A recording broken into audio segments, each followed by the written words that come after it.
وعلى آلك وأصحابك يا سيدي يا حبيب الله بعد الأمر الصلاة والسلام عليك يا سيدي يا رسول الله وعلى آلك وأصحابك يا سيدي يا حبيب الله الصلاة والسلام عليك يا سيدي يا نبي الله وعلى آلك وأصحابك يا سيدي يا نور الله जैसा कि अहले इलाका को बखूबी इल्म है कि हर माह की तरह आज भी रौनक और विजदानी महफिल होने जा रही है। सब लोग इस इंतजार में हैं कि कब डॉक्टर साहब आएंगे और कब महफिल का आगाज होगा, लेकिन महफिल की रौनक बन चुके हैं। हमारे डॉक्टर खलील शहजाद साहब वो आ चुके हैं। चंद लम्हा के बाद वो अपने मसनद पर जलवा कबूल होंगे।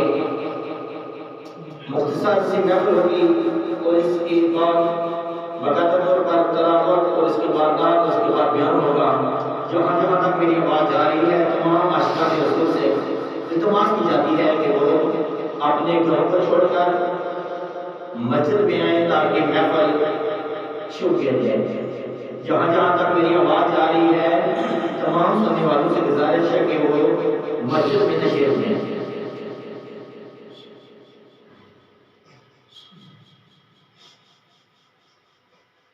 अऊज़ु बिल्लाहि मिनश शैतानिर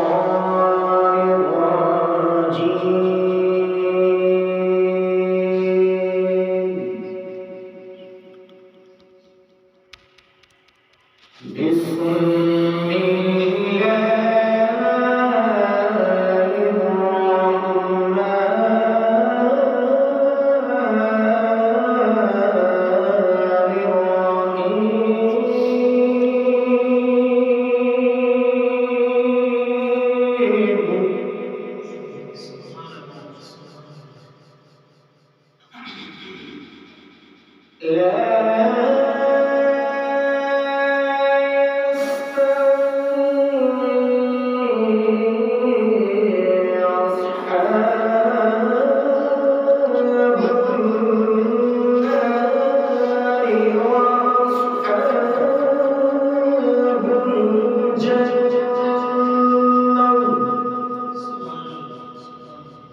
لم